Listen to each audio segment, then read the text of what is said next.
About 15 minutes, the final debate will begin between President Trump and challenger and former Vice President Joe Biden. With Election Day less than 2 weeks away, how will they appeal to voters in their final televised face-off? This time the rules are a bit different. Most notably, a mute button will give each candidate 2 uninterrupted minutes to respond to the debate's 6 topics. Presumably, the goal is to limit moments such as this one from the first debate. To deserve $183,000. None of that is true. Let him answer. None of that is true. Oh, really? He didn't get No, $3.5 million? Mr. President, It's Mr. totally, President, please. totally ask a question. discredited. Totally discredited. And by the way, Well, wait, he didn't get No, no. $3.5 million, Joe? Mr. Vice He got Mr. $3.5 President, million. Joining us to share their thoughts and predictions for tonight's presidential debate are Mari Mossing-Will, a debate coach and the principal of Mossing Communications, which has worked for numerous presidential and congressional campaigns, and Todd Graham, the director of the debate team in the Communication Studies Department at Southern Illinois University, Carbondale. Thank you both for joining us. Mari Mossing-Will, let's talk a bit about the mute button. What impact do you think this new wrinkle will have? Well, even though the president objects to it, I think it will help him because he needs to speak a lot less than he did last time. The test will come in the general discussion areas where he will be able to interrupt, and we'll have to see if he can hold his tongue. How about it, Todd Graham? Do you think the president will be able to hold his tongue in those in that portion of the debate where there is no mute button?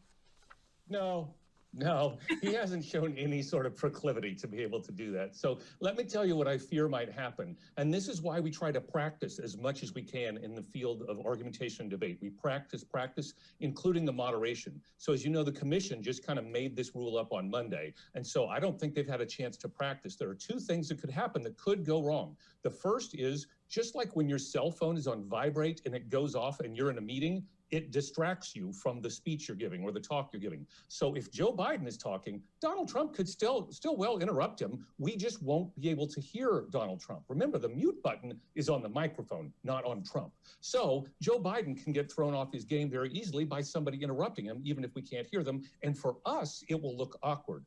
The second thing I'm worried about a little bit is what happens when, though, Donald Trump is speaking.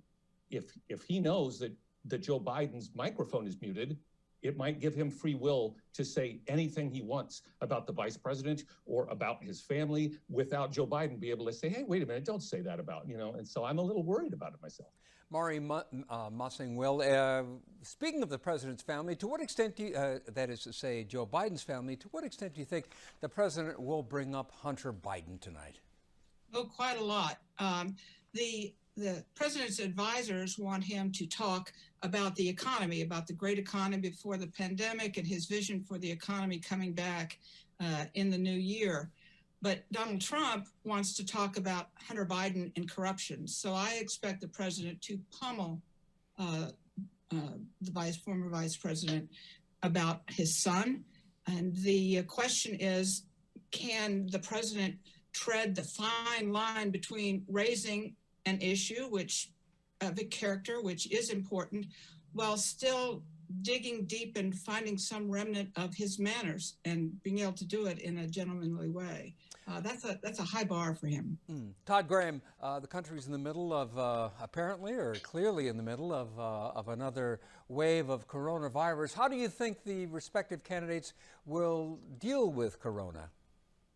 Well, we've already heard all of Trump's answers. They change little depending on no matter what the question is. He might be asked about the future and how to fix it. He'll still talk about the China travel ban that wasn't really a ban, but he calls it a travel ban. He'll talk about how he's got a lot of ventilators. That's the speech he gives everywhere he goes, no matter what. I think Joe Biden, on the other hand, will try to bring up coronavirus. If I was advising him, I would say bring it up in every topic. It's one whole topic, but as you know, there are other topics like race in America and leadership that I think the coronavirus could come up as well. Poll after poll says it's where Donald Trump is doing the worst, which means that's where Joe Biden should go the most often and talk about because he's got a plan to get us out of it. That's what I would coach him if I was coaching Biden.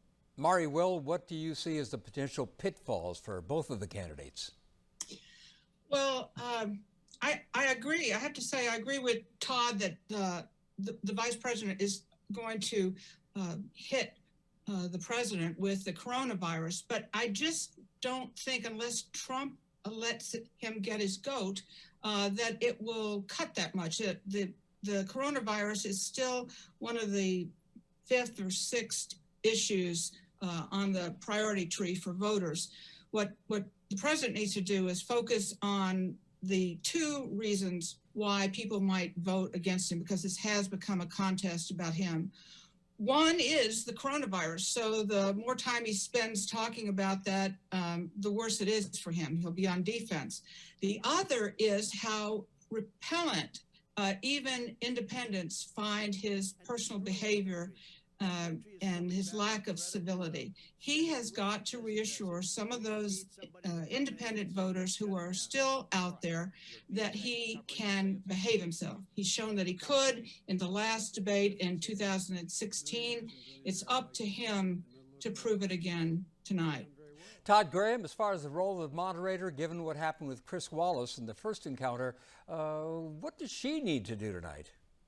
Well, Kristen Welker has her hands full. As you know, I wrote a piece on CNN.com before the debates even began about how difficult of a role the moderators would have and why they probably wouldn't be able to get that job done.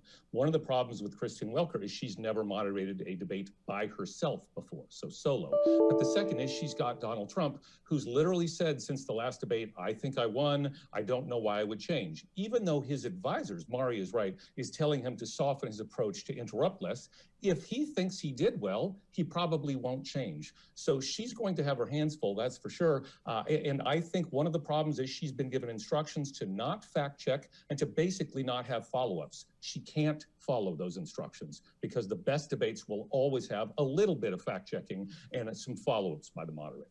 And that's where we'll have to leave it. Mari Mossing Will and Todd Graham, thank you both very much. Appreciate it.